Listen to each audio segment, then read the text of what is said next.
Welcome to Driven by Dreams. Today I have the pleasure of speaking with Andrea Giralt, the founder of Liberate.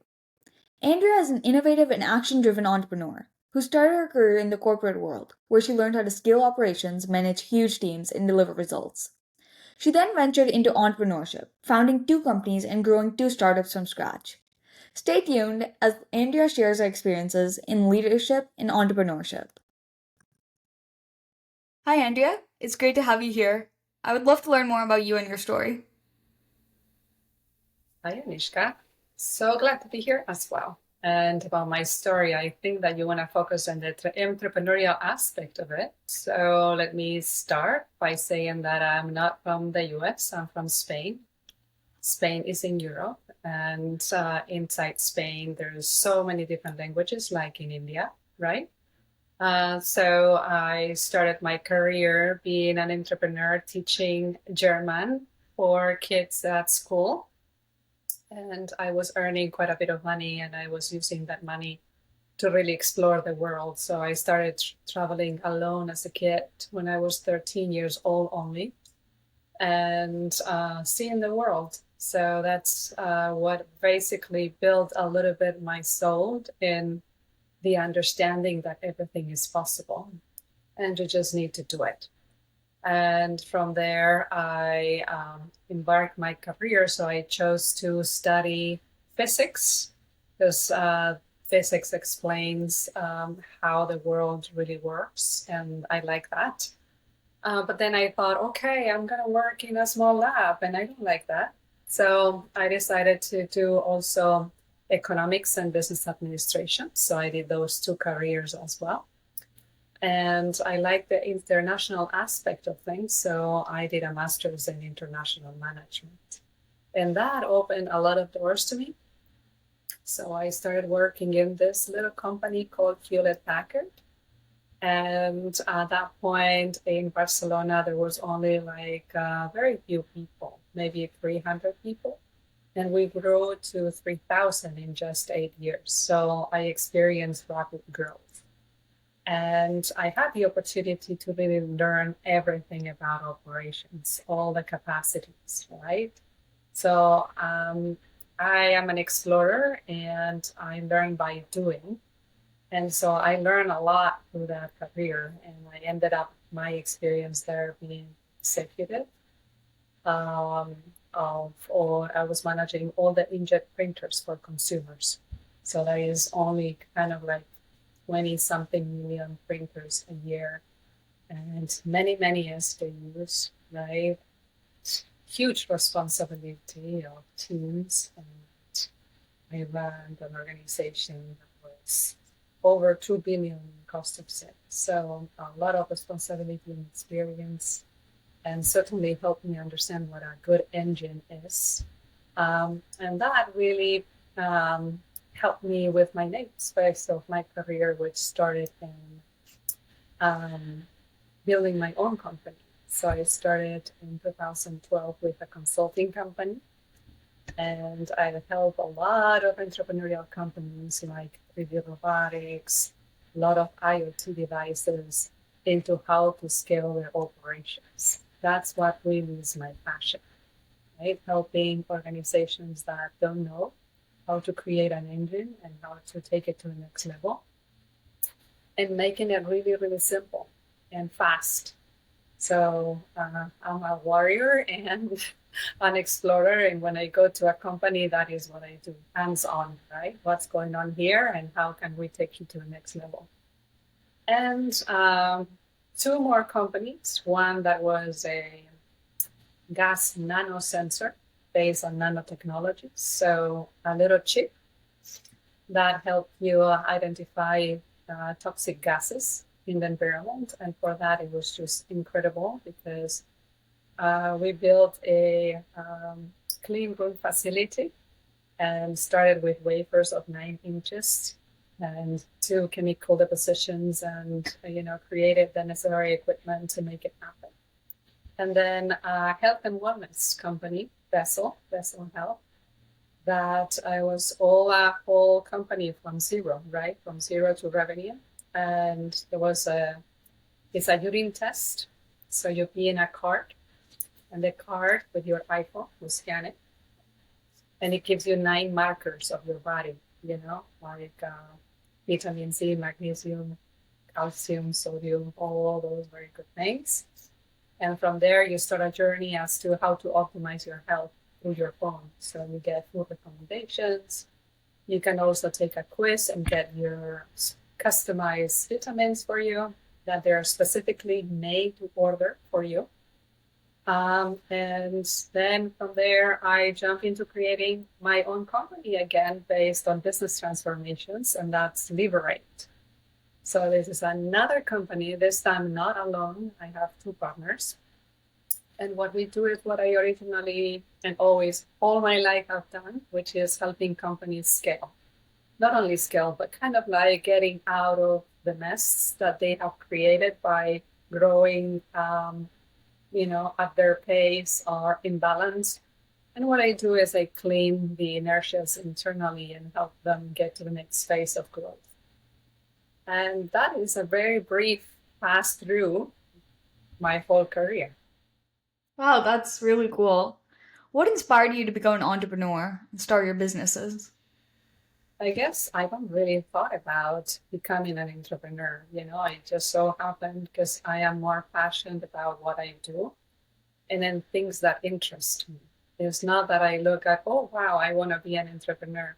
That per se is not my objective.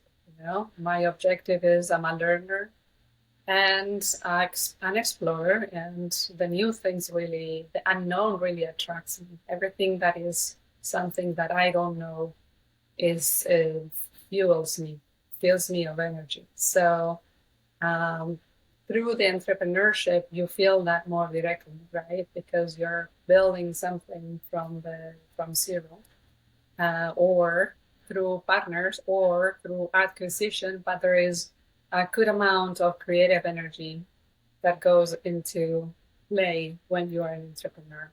But that creative energy is also possible in other functions. Like when I was an executive with Hewlett Packard, I was super entrepreneur in my approach to things. And I did things for the first time in the industry.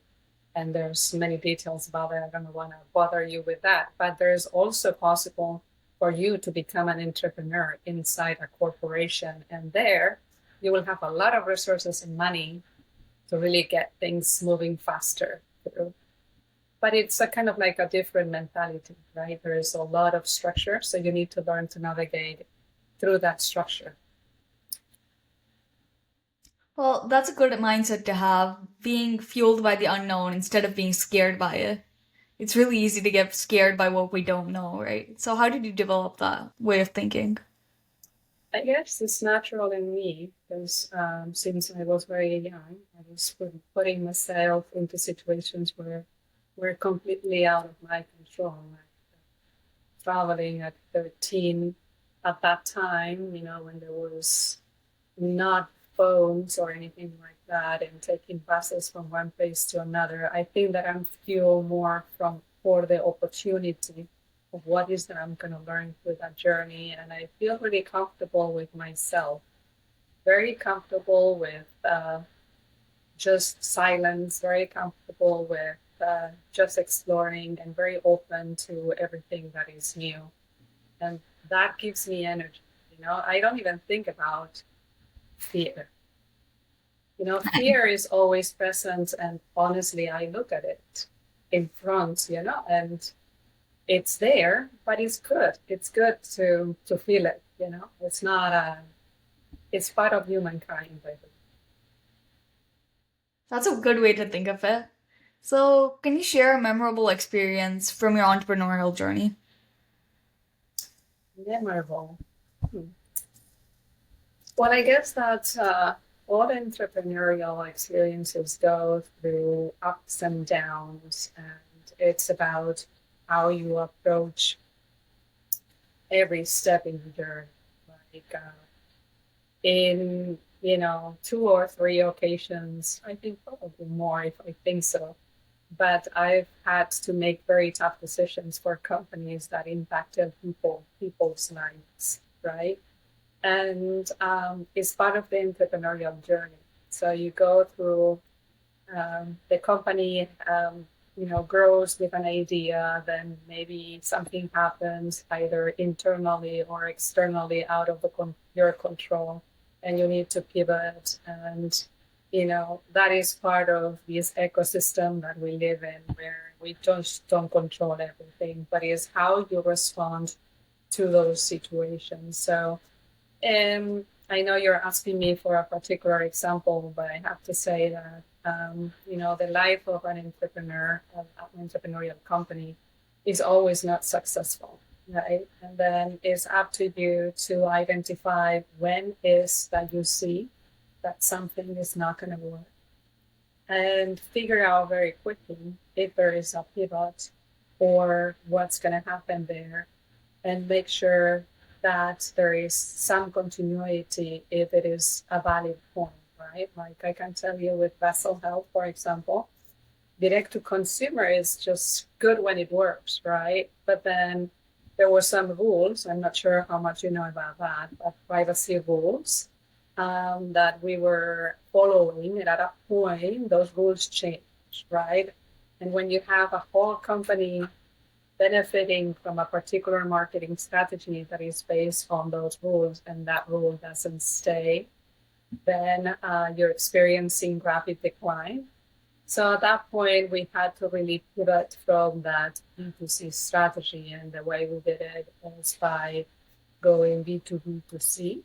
And that basically triggered the creation of a particular portal for practitioners to really continue with what Vessel is about, of this urine test and cycle for customer health, but enabling practitioners to do that as well. So meaning a nutritionist or a gym specialized in health will have access to the full package of what Vessel Health is about.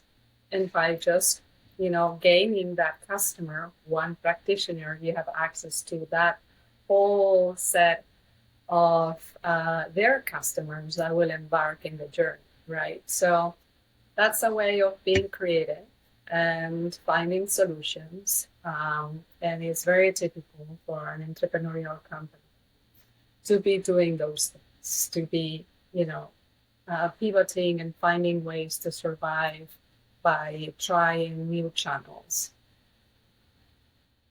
Okay. Well, how were the initial days when you started your business? So you start with an idea, and then you don't know if that idea is gonna really be a thing, right? So you start with an idea, like with Liberate, we started 1 year ago. I understand that I have done this job for many years, right? So I have a certain already historical information there that it works. But in this particular case with Liberate, what we promise is a complete business transformation in an interim way, because we go in and get out at a fractional level. So during this year, we are testing the formula.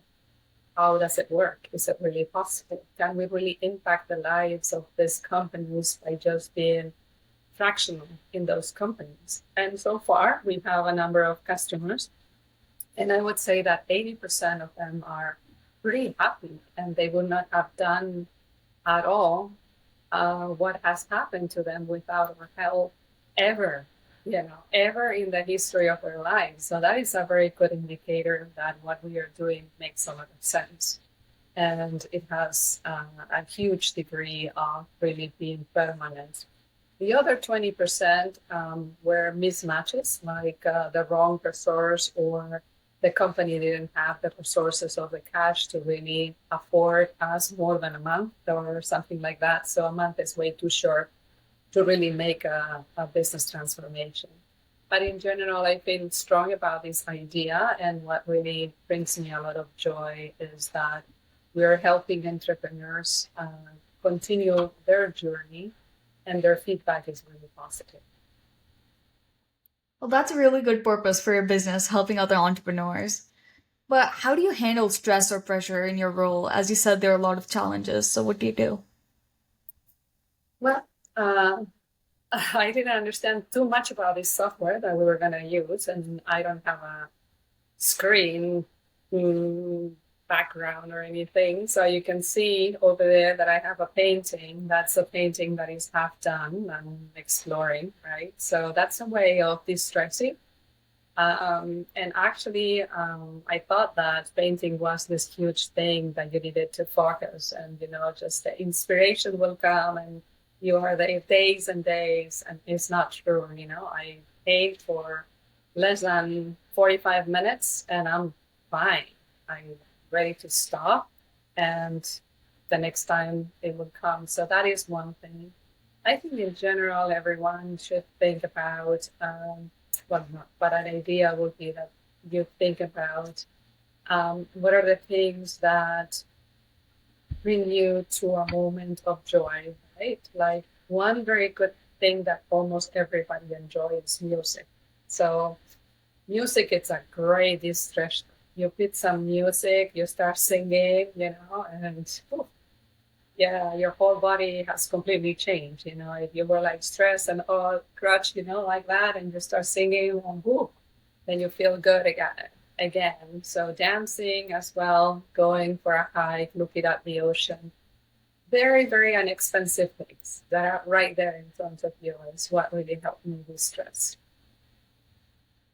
Okay, well, what's the best piece of advice you've ever received, and how has it impacted your life? I'm receiving very good pieces of information on a daily routine. I am a person that likes to listen. So some people may say that I'm a very quiet person. I don't know, but I enjoy listening quite a bit, right? I'm more of a listener than a talker. I can think of a particular advice, but the one that is been kind of a motto in my family is the sky is the limit. Like um, the reality is your perception basically, because we don't have anything other way of you know sensing that reality is just a perception, and then you control that, right? In a sense, is the barriers that you see, you created those for yourself. They don't exist, so they are not existent. The minute you understand that difficulties don't exist, then you're golden, you know. So I keep a good pulse on that thing, in terms of not limiting myself. Um, there's enough limitation that comes to us through the environment, but that is even not true, right? So everything is possible. Just start doing it. Yeah. Okay, thank you for that advice. What do you believe are key elements to successfully driving innovation in a company? I think that innovation is good, right? But there is a process for innovation as well. Even though I am a person that will bring the process when they're needed, right? That's the nature of entrepreneurial essence. So you do have certain liberties that you get to have in your corporation. But I do believe that an entrepreneur company will succeed if they nurture continuous innovation internally. And continuous innovation needs a space for it. And it breathes differently, right? So you have the daily routines, all those little things that you're doing to get your revenue. And you can't have innovation dropping all the time because then it creates a lot of chaos. So it's good to really give innovation their space where they can really truly focus in that sort of activity. And whenever it's ready, bring back down to the organization the results of those innovations in a controlled environment so that you can continue with your standard business and allocate innovation as you go in a controlled environment and then continue to do it. So I think that if you have those two things in mind, you're going to be successful, right? Because it's a complete different animal. For truly innovate, you need a complete different energy that the energy that you need to really maintain and secure and grow business, right? So it's just how you control all those spaces, kind of in that are happening at the same time, but they nurture it themselves. And there's tricks for that, and there's good processes for that to make that happen. But I truly believe that a company without innovation is a commodity, basically. Okay. You've worked in a diverse range of industries from nanotechnologies to health and wellness. So, how has this varied experience influenced your approach to entrepreneurship and business? Yeah, so I don't limit myself, right? So yeah, through my changes in directions, I've gotten like this sort of feedback sometimes. Oh, you cannot go into the bio space because you're hard work, right? Yes, you can. you know, of course you can. Everything is physical products, um, information, finances, right? The three flows. I mean, if you're in a service organization, but you don't even have physical products, right? But information flows, financial flows, um, all is that. And technologies, you can truly understand and get to really deeply understand technologies by just immersing yourself in those dynamics. I've been in companies that are pure managing pure chemistry, managing hardware, managing all kinds of technologies inside hardware. And I basically was able to keep a conversation in all of those spaces. So it is totally possible. Um, yeah. And now with the help of AI, we have so much more that we can do because the information can come to us already packaged and prepared and analyzed, and there's much more. So you can really work at a different level, at the level of the high end, when all the low end things have already been prepared for you. So it's really exciting what you're facing. How have you grown as an entrepreneur over the years, and what key lessons have you picked up along the way? I think that I never really fully pursued being an entrepreneur. So I've grown by my own passion, right, of wanting to address or understand different things that were available to me, and I will continue doing so. And so, to me, there's no plan or strategy. It's just I move more by the emotion of getting into a space that is intriguing and that I'm gonna play a creative role into it more than, you know, being like a cool entrepreneur or anything like that. Yeah. What qualities do you believe young entrepreneurs need to be successful other than following their passion? And what advice do you have for them to grow in these skills? Hmm. I would say that when you're young, you can do it, right? You don't have a family. You don't have big bills. So I would say just think big, bigger than your thing, right? So you have no restrictions, basically. You can decide to go to Mongolia to open up a research on the quality of the yogurt there and why it's so good and it helps the body, you know? Like you can do that. For me, it's a little more difficult, you know? I still have certain responsibilities and payments and all that stuff. So the moment that you are right now is very unique. It will not repeat. It could repeat.